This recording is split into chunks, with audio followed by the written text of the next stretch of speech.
ನಮಸ್ಕಾರ.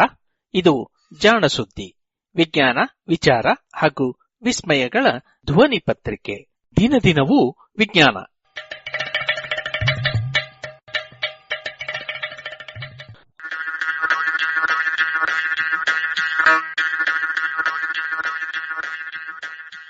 ಸಂಪುಟ 4 ಸಂಚಿಕೆ 14 ಸೆಪ್ಟೆಂಬರ್ 24, 2020. ಜಾಣರ ಮಾತು.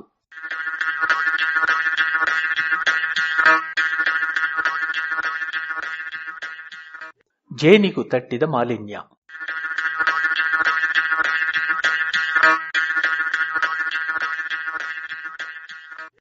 ಬೆಂಗಳೂರಿನಲ್ಲಿ ಹೆಚ್ಚುತ್ತಿರುವ ಮಾಲಿನ್ಯ ಅಲ್ಲಿನ ಬೇರೆ ಪ್ರಾಣಿಗಳ ಮೇಲೆ ಯಾವ ರೀತಿಯ ಪ್ರಭಾವ ಬೀರುತ್ತಿದೆ ಎನ್ನುವುದನ್ನು ಅರ್ಥ ಮಾಡಿಕೊಳ್ಳುವ ಒಂದು ಸಂಶೋಧನೆಯನ್ನ ನ್ಯಾಷನಲ್ ಸೆಂಟರ್ ಫಾರ್ ಬಯಾಲಜಿಕಲ್ ಸೈನ್ಸಸ್ನ ಡಾಕ್ಟರ್ ಗೀತಾ ಪ್ರತಾಪ್ ಅವರು ಮಾಡಿದ್ದಾರೆ. ಈ ಬಗ್ಗೆ ಅವರೊಂದಿಗೆ ಒಂದು ಮಾತುಕತೆ.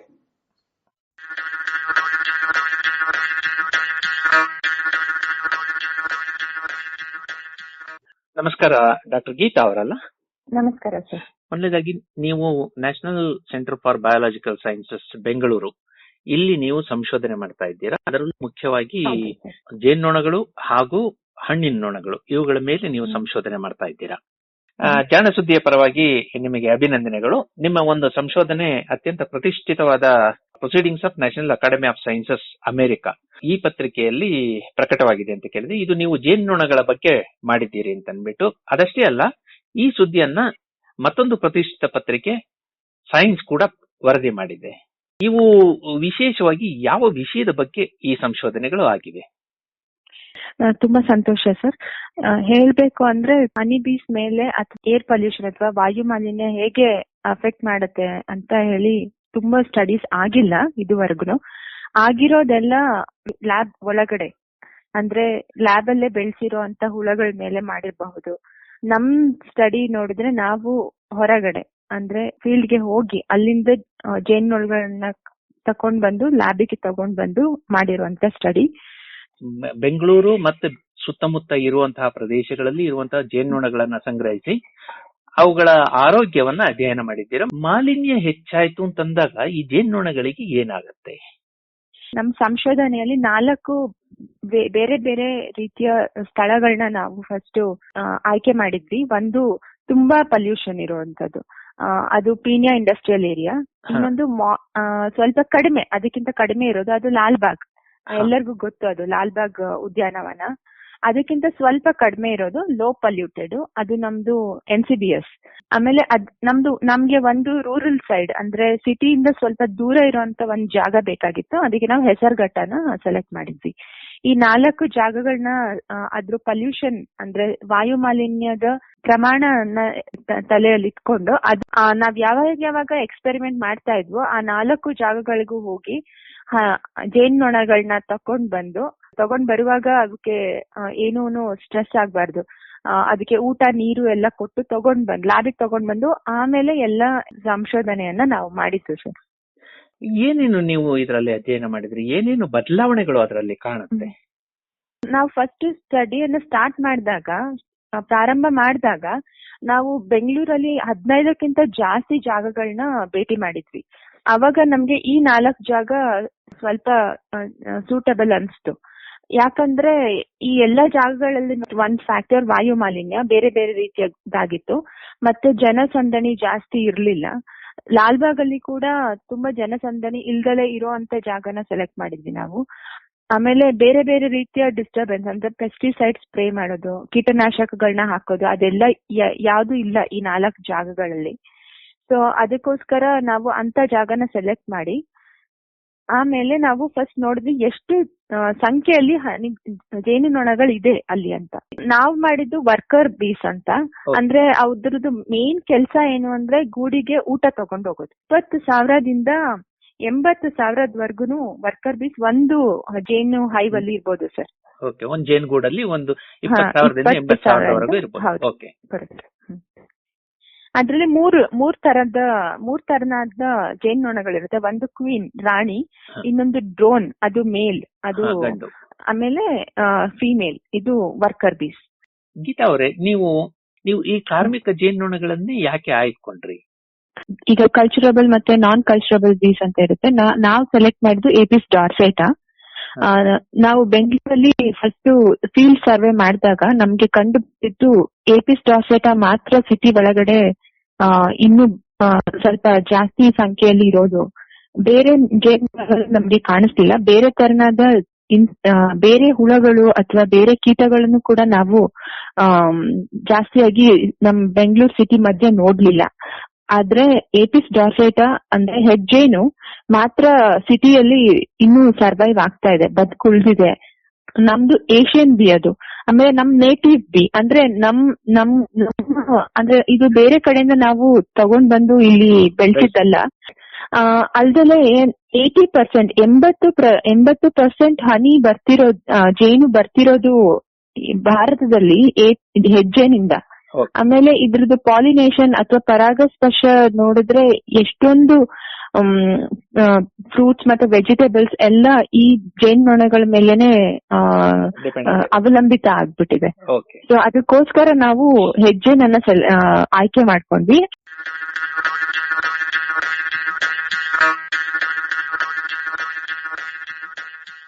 ಏನೇನು ಅಧ್ಯಯನ ಮಾಡಿದ್ವಿ? ಯಾವ್ಯಾವ ಆರೋಗ್ಯ ಅಂಶಗಳನ್ನ ನೀವು ಅಧ್ಯಯನ ಮಾಡಿದ್ವಿ? ಮೊದ್ಲಿಗೆ ನಾವು ನಮ್ಮ ಹತ್ರ ಒಂದು ಇನ್ಸ್ಟ್ರೂಮೆಂಟ್ ಇದೆ. ಅದರಲ್ಲಿ ನಾವು ಫಸ್ಟ್ ಪೊಲ್ಯೂಷನ್ ಮೆಷರ್ ಮಾಡಿದ್ವಿ. ನಮ್ ವಾಯು ಮಾಲಿನ್ಯದಲ್ಲಿ ತುಂಬಾ ತರನಾದ ಪೊಲ್ಯೂಟೆಂಟ್ಸ್ ಇದೆ.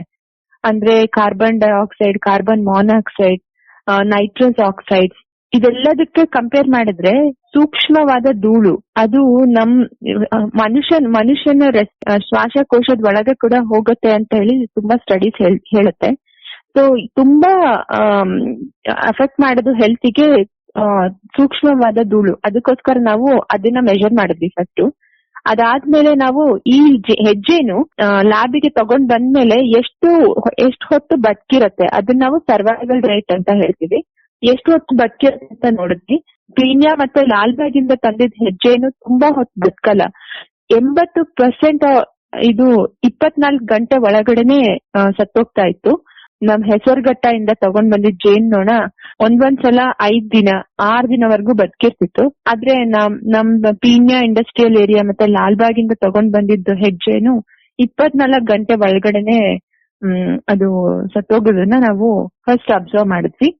ಅದಾದ್ಮೇಲೆ ಎಷ್ಟು ಜೇನ್ನೊಣಗಳು ಆ ಪ್ರದೇಶಗಳಲ್ಲಿ ಇದೆ ಅಂತ ನೋಡ್ಬೇಕಾಗಿತ್ತು ನಾವು.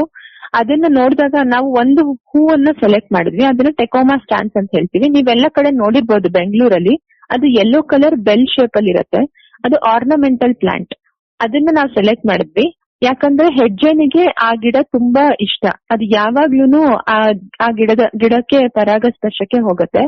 ನಮ್ ಸ್ಟಡಿಯಲ್ಲಿ ತಗೊಂಡ್ ಬಂದಿರೋ ಎಲ್ಲಾ ಹೆಜ್ಜೆನು ಈ ಹೂವಿಂದನೇ ನಾವು ಕಲೆಕ್ಟ್ ಮಾಡ್ಕೊಂಡು ತಗೊಂಡ್ ಬಂದಿರೋದು. ರಿಸಲ್ಟ್ ಏನು ಅಂದ್ರೆ ಪೀಣ್ಯದಲ್ಲಿ ಹೆಜ್ಜೆನು ಸಂಖ್ಯೆ ತುಂಬಾ ಕಡಿಮೆ ಇತ್ತು ಬೇರೆ ಪ್ರದೇಶಗಳಿಗೆ ಹೋಲಿಸ್ಕೊಂಡ್ರೆ. ಆಮೇಲೆ ಈ ಲಾಲ್ಬಾಗ್ ಅಲ್ಲೂ ಕೂಡ ಸ್ವಲ್ಪ ಕಡಿಮೆ ಇತ್ತು ಬೇರೆ ಪ್ರದೇಶಗಳಿಗೆ ಹೋಲಿಸಿದ್ರೆ. ಅಂದ್ರೆ ನೀವು ಒಂದು ಗಿಡದಲ್ಲಿ ಎಷ್ಟು ಜೇನು ಬರುತ್ತೆ ಅನ್ನೋದನ್ನ ನೀವು ನೋಡಿದ್ದೀರಿ? ಹೌದು. ಈಗ ಒಂದು ಯಾಕೆಂತಂದ್ರೆ ಒಂದು ಅಲ್ಲಿ ಗಿಡಗಳ ಸಂಖ್ಯೆ ಕಡಿಮೆ ಇತ್ತು ಅಂತಂದ್ರೆ ಅವಾಗ ಬಹುಶಃ ಜೇನು ಕಡಿಮೆ ಅಂತ ಆಗ್ಬೋದು. ಆದ್ರಿಂದ ಒಂದು ಗಿಡದಲ್ಲಿ ಎಷ್ಟು ಜೇನುಗಳು ಬರ್ತವೆ ಅಂತ ಅನ್ನೋದನ್ನ ನೀವು ಅಂದಾಜು ಹಾಕಿದ್ರಿ. ಸೊ ಒಂದು ಹೆಚ್ಚು ಜೇನಿತ್ತು ಅಂತಂದ್ರೆ ಹೆಚ್ಚು ಜೇನಲ್ಲಿ ಬರ್ತವೆ. ಜೇನುಗಳ ಸಂಖ್ಯೆ ಕಡಿಮೆ ಆಯ್ತು ಅಂತಂದ್ರೆ ಒಂದು ಗಿಡದಲ್ಲಿ ಬರುವ ಸಂಖ್ಯೆನೂ ಕಡಿಮೆ ಆಗುತ್ತೆ ಅಂತ. ಹೌದಾ? ಹೌದು. ಅಂದ್ರೆ ನಾವು 5 ನಿಮಿಷ, ಈಗ ಒಂದ್ ಉದಾಹರಣೆಗೆ ಹೇಳ್ಬೇಕು ಅಂದ್ರೆ ಒಂದ್ ಗಿಡ ತಗೊಂಡ್ರೆ ನಾವು ಅದರಲ್ಲಿ ಎಷ್ಟು ಹೂವಿದೆ ಅಂತ ಫಸ್ಟ್ ಕೌಂಟ್ ಮಾಡ್ತಾ ಇದ್ವಿ. ಅದಾದ್ಮೇಲೆ 5 ನಿಮಿಷದಲ್ಲಿ ಆ ಹೂವಿಗೆ ಎಷ್ಟು ಜೇನ್ ಬರುತ್ತೆ. ಅದೇ ಎಕ್ಸ್ಪೆರಿಮೆಂಟ್ ನಾವು 4 ಜಾಗಗಳನ್ನು ಮಾಡಿದ್ವಿ. ಆ 5 ನಿಮಿಷದಲ್ಲಿ ಅಷ್ಟು ಫ್ಲವರ್ಸ್ ಇದೆ, ಎಷ್ಟು ಜೇನ್ಗಳು ಆ ಹೂವಿಗೆ ಪರಾಗಸ್ಪರ್ಶಕ್ಕೆ ಬರ್ತಾ ಇದೆ. ಆತರ ಮಾಡಿದಾಗ ನಮಗ್ ಕಂಡು ಬಂದಿದ್ದೇನು ಅಂದ್ರೆ ಈ ಹೂವಿನ ಸಂಖ್ಯೆ ಜಾಸ್ತಿ ಇದ್ರೂ ಕೂಡ ಕೆಲವೊಂದ್ಸಲ ಹೆಜ್ಜೆನಿನ ಸಂಖ್ಯೆ ಕಡಿಮೆ ಇರ್ತಾ ಇತ್ತು ನಮ್ ಪೀಣ್ಯದಲ್ಲಿ ಬೇರೆ ಜಾಗಗಳಿಗೆ ಹೋಲಿಸ್ಕೊಂಡ್ರೆ. ಓಕೆ. ಎರಡನೇದಾಗಿ ಈಗ ನೀವು 4 ವರ್ಷ ಅಧ್ಯಯನ ಮಾಡಿದ್ರಿ ಅಂತಂದ್ರಿ. ಅಂದ್ರೆ ಮೊದಲ ವರ್ಷಕ್ಕೂ ಕೊನೆಯ ವರ್ಷಕ್ಕೂ ತುಂಬಾ ವ್ಯತ್ಯಾಸಗಳು ಕಂಡು ಬರ್ತಾ ಇತ್ತಾ ಅಥವಾ ಏನಾದ್ರೂ ಒಂದೇ ಸಮನಾಗಿತ್ತ? ನಾವು ಮೊದಲು ಫೀಲ್ಡ್ ಸ್ಟಡೀಸ್ ಮಾಡಿದ್ದು ಮೊದಲನೇ ವರ್ಷದಲ್ಲಿ.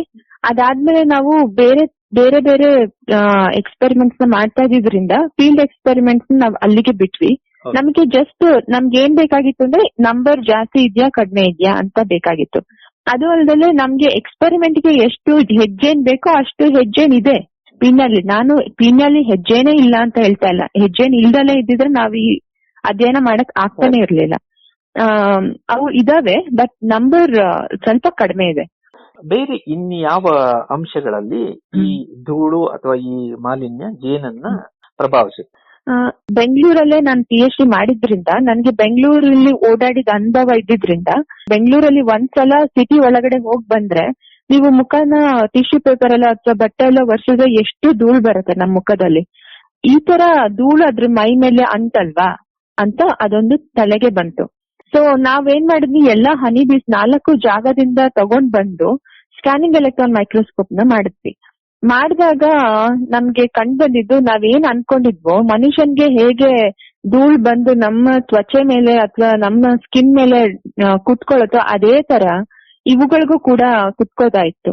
ಆಮೇಲೆ ಒಂದು ಇಂಪಾರ್ಟೆಂಟ್ ಥಿಂಗ್ ಏನು ಅಂದ್ರೆ ಈ ಹೆಜ್ಜೆನು ಅವನ್ನ ಯಾವಾಗ್ಲೂ ಕ್ಲೀನ್ ಮಾಡ್ಕೋತಾ ಇರ್ತವೆ. ನಾವು ತೆಗ್ದಿದ್ ಪಿಕ್ಚರ್ಸ್ ಎಲ್ಲ ಅದು ಕ್ಲೀನ್ ಮಾಡ್ಕೊಂಡ್ ಆದ್ಮೇಲೆ ನೀವು ನೋಡಿದ್ರೆ ಪೀನ್ಯಾದಿಂದ ತಂದಿರೋ ಹನಿಬಿ ಮೇಲೆ ತುಂಬಾ ಧೂಳು ಕುತ್ಕೊಂಡಿತ್ತು. ಈ ಧೂಳಿದೆ ಸರಿ, ಧೂಳಲ್ಲಿ ಏನಿದೆ? ಪೀನ್ಯಾ ಹನಿಬಿ ಮೇಲೆ ಆರ್ಸೆನಿಕ್, ಟಂಗ್ಸ್ಟನ್, ಲೆಡ್ ಇದೆಲ್ಲ ಮನುಷ್ಯನಿಗೆ ಹಾನಿಕಾರಕ ಆಗಿರ್ಬೇಕಾದ್ರೆ ಇಂಥ ಚಿಕ್ಕ ಚಿಕ್ಕ ಜೀವಿಗಳಿಗೂ ಕೂಡ ಹಾನಿಕಾರಕ. ಅದು ಕೂಡ ತುಂಬಾ ಸಂಶೋಧನೆಗಳಿಂದ ಕಂಡು ಬಂದಿದೆ. ಇದೆಲ್ಲ ತುಂಬಾ ಟಾಕ್ಸಿಕ್ ಮೆಟಲ್ಸ್. ಅದು ಕೂಡ ಡೆಪಾಸಿಟ್ ಆಗಿತ್ತು ಪೀನ್ಯಾ ಹನಿಬೀಸ್ ಮೇಲೆ.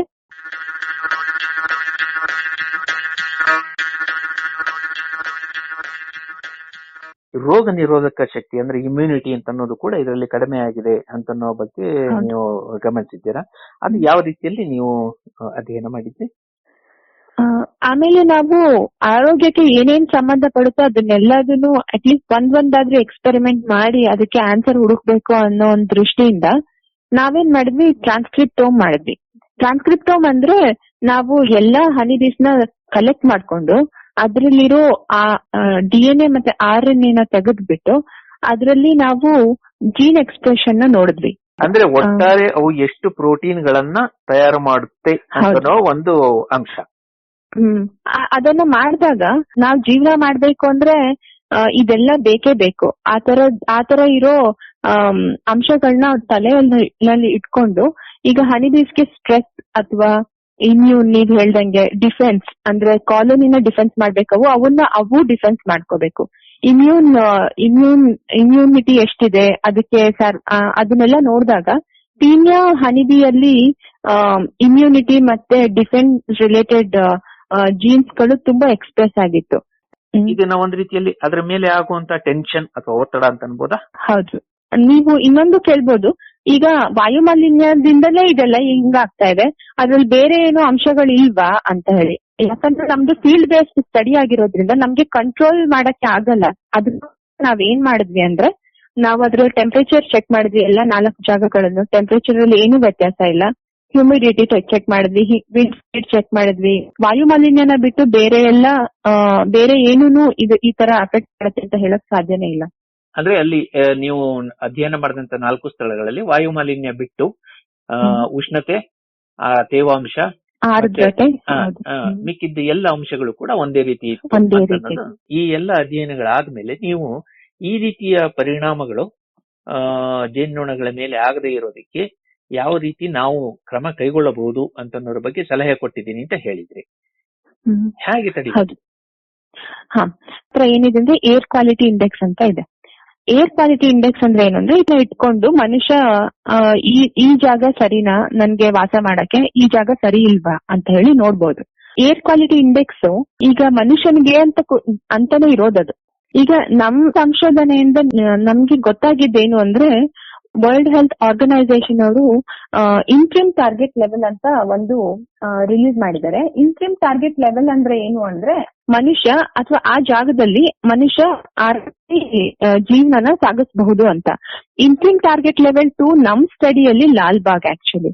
ಅಂದ್ರೆ ಲಾಲ್ಬಾಗ್ ನಲ್ಲಿರುವಂತಹ ಗಾಳಿಯ ಗುಣಮಟ್ಟ ಏನಿದೆ ಅದು ಮನುಷ್ಯರ ವಾಸಕ್ಕೆ ಅತ್ಯಂತ ಯೋಗ್ಯವಾದಂತ. ಅತ್ಯಂತ ಯೋಗ್ಯ ಅಂತ ಹೇಳಲ್ಲ ನಾನು, ಅದ್ರಲ್ಲಿ ವಾಸ ಮಾಡಬಹುದು. ಅದ್ರಲ್ಲೇನೆ 80% ಹನಿಬೀಸ್ಗಳು ಸತ್ತೋಗ್ತದೆ ಆಲ್ರೆಡಿ. ನಿಮ್ಮ ಸಂಶೋಧನೆ ಪ್ರಕಾರ ಜೇನುನೊಣಗಳಿಗೆ ವಾಯುಮಾಲಿನ್ಯ ಎಷ್ಟು ತೊಂದರೆ ಕೊಡ್ತಾ ಇದೆ ಅಂತಂದ್ರೆ ಮನುಷ್ಯರು ಜೀವಿಸುವಂತಹ ಸ್ಥಳಗಳಲ್ಲೂ ಕೂಡ ಅವುಗಳಿಗೆ ಹೆಚ್ಚು ತೊಂದರೆ ಆಗ್ತಾ ಇದೆ. ಹೌದು. ಈಗ ಲಾಲ್ಬಾಗ್ ಅಂತ ತಗೊಂಡ್ರೆ ಲಾಲ್ಬಾಗ್ ಆ ಜಾಗದಲ್ಲಿ ಮನುಷ್ಯ ಜೀವನ ಮಾಡಬಹುದು. ಆದ್ರೆ ಹನಿಬೀಸ್ ಆಲ್ರೆಡಿ ಆ ಜಾಗದಲ್ಲಿ ಇಷ್ಟೆಲ್ಲಾ ರೀತಿಯಾದ ವ್ಯತ್ಯಾಸಗಳನ್ನ ಅನುಭವಿಸ್ತಾ ಇದೆ. ಅದ್ರದ್ದು ಹೃದಯ ಬಡಿತ ಚೇಂಜ್ ಇದೆ. ಆಮೇಲೆ ಅದ್ರದ್ದು ರಕ್ತ ಕಣಗಳ ಸಂಖ್ಯೆ ಕಡಿಮೆ ಇದೆ. ಆಮೇಲೆ 80% ಜೇನುನೊಣಗಳು ಸತ್ತೋಗ್ತಾ ಇದೆ. ಇದೆಲ್ಲ ನೋಡಿದ್ರೆ ಬೇರೆ ಜೀವಿಗಳಿಗೂ ಕೂಡ ಒಂದು AQI ಏರ್ ಕ್ವಾಲಿಟಿ ಇಂಡೆಕ್ಸ್ ಬೇಕು. ಮನುಷ್ಯಂದೇ ಏರ್ ಕ್ವಾಲಿಟಿ ಇಂಡೆಕ್ಸ್ ಇಟ್ಕೊಂಡು ನಾವ್ ಇದಕ್ಕೆ ಕಂಪೇರ್ ಮಾಡಕ್ ಆಗಲ್ಲ. ಬೇರೆ ಜೀವಿಗಳಿಗೂ ಕೂಡ ಒಂದು ಏರ್ ಕ್ವಾಲಿಟಿ ಇಂಡೆಕ್ಸ್ ಅಂತ ಇರ್ಬೇಕು. ಯಾಕಂದ್ರೆ ನಮ್ ಸ್ಟಡಿಯಿಂದ ಗೊತ್ತಾಗಿದೆ ಅದಕ್ಕೆ ಯೂಸ್ ಮಾಡೋದ್ರಲ್ಲಿ ಅರ್ಥನೇ ಇಲ್ಲ ಅಂತ ಹೇಳಿ. ವಾಯು ಮಾಲಿನ್ಯದ ಗುಣಮಟ್ಟವನ್ನ ಅಳೆಯೋದಿಕ್ಕೆ ನಾವು ಇವುಗಳನ್ನ ಇಂಡೆಕ್ಸ್ ಅಥವಾ ಸೂಚಿಗಳಾಗಿ ಬಳಸಬಹುದಾ? ಹೌದು, ಈ ತರನಾದ ಸಂಶೋಧನೆಗಳನ್ನ ತುಂಬಾ ಜನ ಮಾಡಿದ್ದಾರೆ. ಖಂಡಿತವಾಗಿ ನಾವು ಇವನ್ನ ವಾಯು ಮಾಲಿನ್ಯ ಸೂಚ್ಯಂಕಗಳಾಗಿ ಉಪಯೋಗಿಸಬಹುದು. ನಾವು ಈಗ ಫಾರ್ ಎಕ್ಸಾಂಪಲ್ ಕೀನ್ಯಾದಿಂದ ತಗೊಂಡ್ ಬಂದಿದ್ದ ಹೆಜ್ಜೆನ ಜಸ್ಟ್ ನಾವು ಸ್ಕ್ಯಾನಿಂಗ್ ಎಲೆಕ್ಟ್ರಾನ್ ಮೈಕ್ರೋಸ್ಕೋಪ್ ಮಾಡಿದ್ರೆ ಸಾಕು, ನಮ್ಗೆ ಗೊತ್ತಾಗುತ್ತೆ ಅದು ಏನಾಗ್ತಾ ಇದೆ ಅದಕ್ಕೆ ಅಂತ ಹೇಳಿ. ತುಂಬಾ ಸಿಂಪಲ್ ಆದ ಎಕ್ಸ್ಪೆರಿಮೆಂಟ್ ಅದು. ಸೊ ನಾವು ಅವನ್ನ ವಾಯು ಮಾಲಿನ್ಯ ಸೂಚ್ಯಂಕಗಳಾಗಿ ಖಂಡಿತವಾಗ್ಲೂ ಯೂಸ್ ಮಾಡಬಹುದು. ಈ ರೀತಿ ವಾಯು ಮಾಲಿನ್ಯ ಕೇವಲ ಮನುಷ್ಯರನ್ನ ಮಾತ್ರ ಅಲ್ಲ, ಬೇರೆ ಪ್ರಾಣಿಗಳನ್ನು ಕೂಡ ಬಹಳ ಗಾಢವಾಗಿ ತಟ್ಟಬಲ್ಲದು ಅನ್ನೋದಕ್ಕೆ ನಿಮ್ಮ ಅಧ್ಯಯನ ಬಹಳ ಮುಖ್ಯವಾದಂತದ್ದು. ಹಾಗಾಗಿ ಇದು ಜಗತ್ತಿನಲ್ಲಿ ಎಲ್ಲರ ಗಮನವನ್ನು ಸೆಳೆದಿದೆ. ಆದ್ರೆ ಈ ಬಗ್ಗೆ ನಮ್ಮ ಜನ ಕೂಡ ಎಚ್ಚರಿಸಿಕೊಳ್ಳೋದು ಬಹಳ ಒಳ್ಳೆಯದು.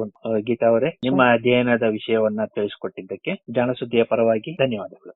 ಧನ್ಯವಾದಗಳು.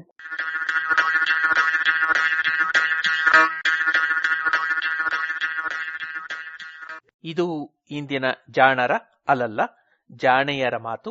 ಸಂದರ್ಶನ ಡಾಕ್ಟರ್ ಗೀತಾ ಪ್ರತಾಪ್. ಸಂದರ್ಶಿಸಿದವರು ಕೊಳ್ಳೇಗಾಲ ಶರ್ಮಾ.